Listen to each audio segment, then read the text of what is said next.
He once swore to protect his country with his last breath, but when he disappeared, silence was all that followed. Gregory Morales, a young soldier stationed at Fort Hood, was just days away from finishing his military service. Then he vanished. Without a trace, no search, no alert, no investigation. The Army branded him a deserter and moved on. Nearly a year later, his body was found in an open field, badly decomposed. No known cause of death, no suspects, no answers. His black KIA Rio, the last car he was seen driving, sat not far away, hidden in knee-high grass. No one knows how long it had been there. Why was a soldier forgotten? Was this just a terrible oversight or something far more sinister? Gregory Morales, born Gregory Weddle, was a young man raised in the heart of America, carrying with him both ambition and responsibility. He was born in Oklahoma into a working-class family. Gregory wasn't loud or showy, but he was steady, kind, and sincere. His mother, Kim Weddle, described him as thoughtful, always putting others before himself. Growing up, Gregory didn't have much, but he never let that dim his spirit.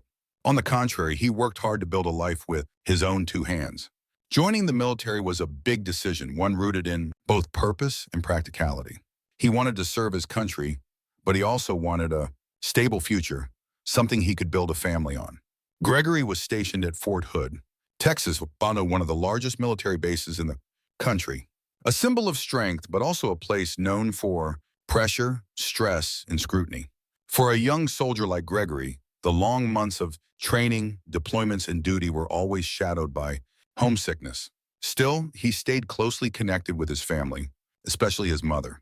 They texted often, called regularly, and shared even the smallest moments of daily life, from recipes to future plans after the Army. By 2019, Gregory was nearing the end of his military service, just a few weeks away from discharge. His family had already started planning a small homecoming, a simple meal, a fresh start, and conversations about the road ahead. He had talked about becoming a mechanic or getting into maintenance work, something steady, something close to home. Everyone was excited. In one of his final messages to his mom, Gregory wrote, "I'm almost home. Get that stew ready. The one I love." It was an ordinary message, casual, familiar, but it would be the last thing he ever said. There's one detail that even his family rarely spoke about Gregory's life and after getting married. He had married a woman of Latino heritage and moved to Killeen, not far from Fort Hood. Not much is known about their relationship, but according to Kim, her son deeply valued his little family. He had dreams of having children, buying a home, and living a quiet, normal life after the military. Dreams so simple, they break your heart, because they never came true. Just days before his scheduled discharge, fate took a turn no one saw coming. At Fort Hood, Gregory didn't stand out. He kept to himself. He wasn't in trouble. A former fellow soldier described him as quiet, but always on time, always did his job, which made his disappearance all the more baffling. No red flags, no arguments, no signs of distress. No one reported anything strange. To his family and everyone who knew him, Gregory was the model of a good soldier and a loving son. He didn't deserve to be forgotten, and he certainly didn't deserve to be labeled a deserter. Not when everyone closest to him knew one thing for sure: Gregory would never run. Not when he was just days away from coming home. And there was one more thing no one knew. On the very day he vanished, his mother had a dream. She saw him trying to say something, but no words came out. It was a quiet summer night in Killeen, Texas. On August 19, 2019, Gregory Morales left his home driving a black KIA Rio. He didn't leave a note, no clear destination. He didn't take anything important with him. At first, no one in the family was alarmed. Gregory would sometimes go for drives to clear his mind. But as the night dragged on and his phone stopped working, a sense of dread began to settle in. His mother, Kim Weddle, kept calling. She sent texts. She reached out to Gregory's wife, but there was no answer. By the next day, there was still no sign of Gregory, not at home and not back at the base. His car was gone. So was he. The family called Fort Hood to report him missing, but the Army's response left them stunned. Gregory, they said, had been listed as AWOL, a deserter. That meant he had willingly abandoned his post, a serious offense in the military. But for Kim, the pain wasn't just about her son disappearing. It was how the case was handled. Once the label deserter was applied, everything stopped. No official investigation, no search teams, no public alerts. With that one word, Gregory was all but erased from the system. To the Army, he had walked away from his duty and, with that, forfeited the right to be searched for. But Kim refused to accept it. Through every text, every call, every plan they had made, one thing was clear. Her son had never intended to run. He was counting the days until he came home. My son didn't leave, she told reporters. That's not who he was. He always fulfilled his duty. He was coming home. But the Army closed the file. So Kim and her family began their own search. They made phone calls, printed flyers, posted on social media. They followed every thread, no matter how thin. But Gregory remained missing. No bank activity, no phone records, no confirmed sightings. And strangely, even Fort Hood, the base where he served, couldn't verify the last time he was seen. No cameras, no witnesses. It was as if he had simply vanished. The family began to ask, why did no one check on his absence? Why wasn't a missing person report filed by his command? And why was Gregory's case being ignored? While others received full investigations, the answer was always the same. He was a deserter. For months, Kim sent letters to news outlets, contacted civil rights groups, and pleaded for the case to be reopened. But no one responded. Day by day, her hope didn't fade because her son was missing. It faded because no one seemed to care. Then, in early 2020, the media started to pay attention. Again, fueled by a growing public outcry after a series of disappearances and violent incidents at Fort Hood. Gregory's case resurfaced as part of a broader reckoning, a wave of questions about the base's culture and how it handled its own. And then, in June of that year, a breakthrough.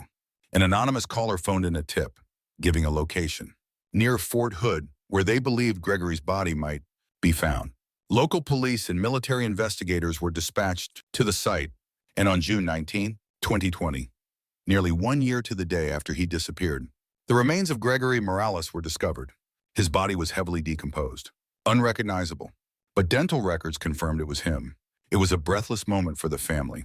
No more hope, but at least finally an answer. Still, the discovery raised new questions. Why had his body been lying near the base for almost a year, unnoticed? How could one anonymous phone call lead to a discovery so quickly? And if that information existed all along, who knew? And stayed silent? News of Gregory Morales' remains being found spread quickly. Throughout Fort Hood and across the country, people weren't just asking how he died. They were asking why it took nearly a year for anyone to even look. His body had been found in an open area, just minutes from the base. How had no one noticed? Some residents near the site later said they'd smelled something strange or noticed unusual activity in the months before, but no one thought much of it at the time. Many began to wonder if Gregory hadn't been labeled deserter, would the search have started right away? That question carried a painful truth that one hasty decision had quietly removed a human life from the system's priority list. Kim Weddle, Gregory's mother, continued to speak on behalf of the family. She demanded transparency, a full forensic report, and a criminal investigation into her son's death. But much of the initial information wasn't shared. The autopsy didn't reveal a cause of death, only that foul play is suspected. There were no confirmed injuries, no clear explanation of when or how Gregory died.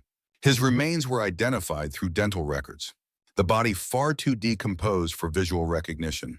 Even his personal belongings, wallet, phone, clothes, were never publicly accounted for. His black KIA Rio had been found nearby, but its condition, contents, and exact location were never fully disclosed. To this day, no one knows who last saw Gregory. No footage has been released, no known GPS data. And for a base the size of Fort Hood, with multiple checkpoints and surveillance, it raised eyebrows. Why was there no record of Gregory's vehicle leaving? Why was there no footage of him returning?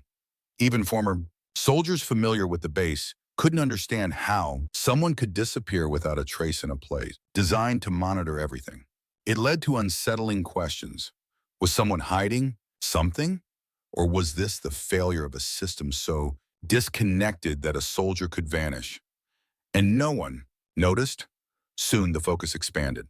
The community stopped seeing it as just one missing person case and started seeing it as a reflection of something deeper. Criticism grew about the internal culture of Fort Hood, a base where in recent years other soldiers had spoken out about mismanagement, neglect, and feeling invisible when struggling with personal or mental health issues.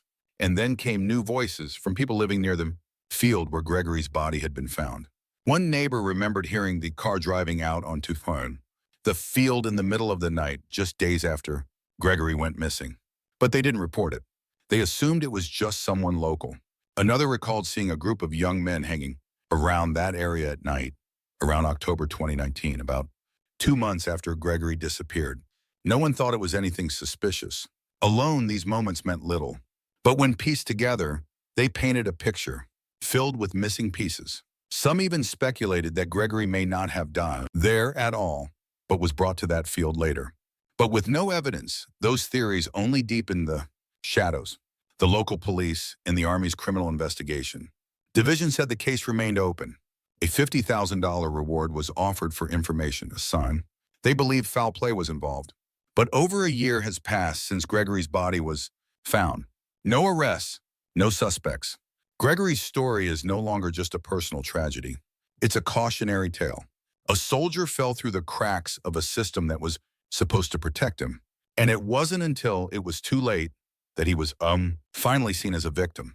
The more people look into his case, the clearer it becomes the truth might be close, but no one's gone far enough to bring it fully into view. The light. The weeks following the discovery of Gregory Morales's body were some of the most tense and heartbreaking moments his family had ever endured. Any lingering hope that Gregory had simply gone missing was shattered. But instead of answers, they were met with something worse, silence. Though the Army officially admitted that foul play is suspected, no suspects were named. No further details were shared. All the family knew was that Gregory was dead, and that his body had lain outside, exposed to the elements for nearly a year. Each time Kim Weddle reached out to police or Army CID for answers, the response was always the same. The investigation is ongoing. And in that fog of uncertainty, a new suspicion began to take shape. A source close to the family mentioned a man, someone who had once known Gregory. He had lived near Killeen and reportedly had a past involving drugs and violence. According to whispers in the community, he and Gregory had once crossed paths. Maybe they were acquaintances, maybe something more. What raised eyebrows was his behavior around the time Gregory disappeared. He abruptly left town with no clear explanation. And when he returned, he avoided all questions about Gregory. But without hard evidence or a reliable witness, authorities couldn't move forward. The Morales family only heard about this man through rumors, which left them torn between hope and fear. Hope that this might be a lead. Fear that if this man was involved, why had no one acted? At this point, civil rights organizations, especially those advocating for justice for military personnel, began demanding answers. Why wasn't Gregory's disappearance properly investigated? Why weren't early leads followed? And was the delay because Gregory wasn't seen as important? These weren't questions aimed at one individual. They were questions about a system. In a televised interview, Kim Weddle said something that stopped viewers in their tracks. "I don't need anyone to apologize. I just need to know, why did my son die and why won't anyone tell the truth?" Some believe it all traces back to that one label, deserter. The moment Gregory was classified as AWOL, the system effectively shut its doors. Not only did that stall the investigation, it sent a message that Gregory wasn't worth looking for. But once his remains were discovered, the system had no choice but to reverse course. The desertion charge was dropped. Gregory's name was cleared, and he was granted a full military funeral, like every other fallen soldier. For the first time in nearly a year, Gregory Morales was officially recognized as someone who had served and sacrificed. But that recognition came far too late, and it didn't come with the truth. Under growing public pressure, the reward for information was raised to $50,000, a rare move that signaled investigators believed someone knew something, but hadn't spoken up. Still, no one came forward, no confessions, And the man who had once drawn suspicion, Gregory's former acquaintance, was never charged. The case drifted back into limbo. People began to wonder, was someone intentionally staying quiet? Or were there pieces of this case even the investigators hadn't uncovered? Among those who have served alongside Gregory, a quiet ripple of response began to emerge. Some took to social media, remembering him as someone who always did the right thing, someone who never caused trouble. He was described as low-key, not flashy, but always dependable. One former soldier wrote, "Greg wasn't the kind of guy who made a big impression, but he never left you hanging. He showed up. He did his part. He was the kind of person you wanted next to you on any mission." Testimonies like that made the mystery even harder to accept. How could someone like Gregory just vanish? And why has no one been willing to uncover the full truth? As hope of finding a suspect began to fade, a quiet crisis took hold, not just within the Morales family, but among everyone who had been following Gregory's case. The truth was, no one really knew what happened to him. There were no cameras, no clear witnesses, no GPS data or phone records ever made public. What the family received were vague answers, incomplete reports, and a growing sense of being shut out. Worse still, the autopsy report offered no clarity. The cause of death? Undetermined. The body was too badly decomposed. No visible trauma. No traces of toxins. Every possibility was floated: murder, accident, suicide, but no evidence was strong enough to confirm anything. And in that fog of uncertainty, the family was left with a double wound. They had lost their son and lost the right to know why. One detail added to the unease. In the weeks leading up to his disappearance, Gregory had confided in his mother and a few close relatives. He said he'd been feeling pressure at the base, not from the job, but from something else. He never gave specifics, just vague messages. He said some things around him felt off. At one point, he texted, "It'll all be better once I'm out of here." At the time, no one thought much of it. But after he disappeared, those words haunted them. Had Gregory seen something? Was someone threatening him? Or was it just the emotional weight of a soldier preparing to leave a strict and unforgiving system? No one knows. And no one has enough to say for sure. Every theory leads to another dead end. In that vacuum, the online community began to treat Gregory's case as more than just a mystery. It became a symbol of dangerous silence, a story of how someone could vanish, be misunderstood, and ultimately forgotten. LULAC, one of the nation's oldest Latino civil rights organizations, stepped in. They provided legal support that helped push the Army to officially clear Gregory's name. The deserter label was removed. His honors were restored, and his family was granted the benefits they'd been denied. It was a procedural victory, but a devastating loss of trust. The Morales family had fought nearly a year for something that should have never been taken from them: their son's honor. Even after the military funeral, with the American flag draped over the casket, a hollow space remained, a space where the truth should be. Some believe Gregory was the victim of something small, a personal conflict that spiraled out of control. Others think he got caught in something bigger, something he couldn't escape. And still others, even within the military, believed this was the result of a tragic chain of errors: a soldier misjudged, a disappearance overlooked, a death buried beneath red tape in a broken system. Whatever the theory, one fact remains: Gregory Morales vanished. He was found far too late. And to this day, no one knows what really happened that night.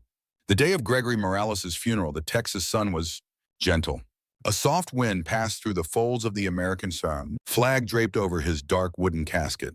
It was a solemn military ceremony with a final bugle call, a 21-gun salute, and words of thanks from Fort Hood Command. But behind the ritual was a grief too deep for words. Kim stood there, her face strong, but her eyes betrayed sleepless nights. She didn't cry. She simply held onto a photo of her son, the one who should have been sitting at her dinner table laughing, telling stories, coming home. Instead, she was burying him under a flag he had served with honor, a ceremony meant for someone who had completed their mission, but one that left behind far too many unanswered questions. For the Morales family, the funeral wasn't closure. It was the beginning of something else, a journey for truth, a fight for justice. They didn't want Gregory to be remembered as just another unsolved case. He wasn't a number on a spreadsheet. He wasn't a name that needed to be corrected after a mistake. He was a soldier, a son, a husband, a man with simple dreams, and a future that was stolen. Gregory's story has become a symbol of something most people don't want to admit, that sometimes, even when you do everything right, one failure in the system can make you disappear, and no one comes looking. That's why Gregory Morales' case cannot and should not be forgotten. The silence that stretched nearly a year between his disappearance and the day he was found wasn't just a private tragedy, it was a warning. How many others are still out there living in that same silence? How many families are still waiting for answers, denied the truth because of a label that never should have been applied? Gregory's death, even if unexplained, has reignited a broader conversation about accountability, about public duty, about how society treats those who served. A tweet, a hashtag, a single article, they don't bring justice, but they keep the story alive. Online, the community continues to carry Gregory's name, veterans, people of color, transparency advocates. They share his story. They wear t-shirts with his face. They speak his name in forums and town halls, in conversations about the military and about justice. And each time his story is told, someone new hears it. Someone who refuses to let the truth stay buried, just because it's inconvenient. What Gregory left behind isn't just a name on a headstone. It's a reminder that questioning the system, asking hard questions, and demanding clarity isn't about blame. It's about protecting the next person from the same fate. Thank you for watching to the end of this video. If this story moved you, if it made you pause, share it. Not for the views, but for Gregory, and for those still waiting to be heard. Every time his name is spoken, he is not forgotten. And maybe, just maybe one day, because of someone like you, the truth will finally come to light.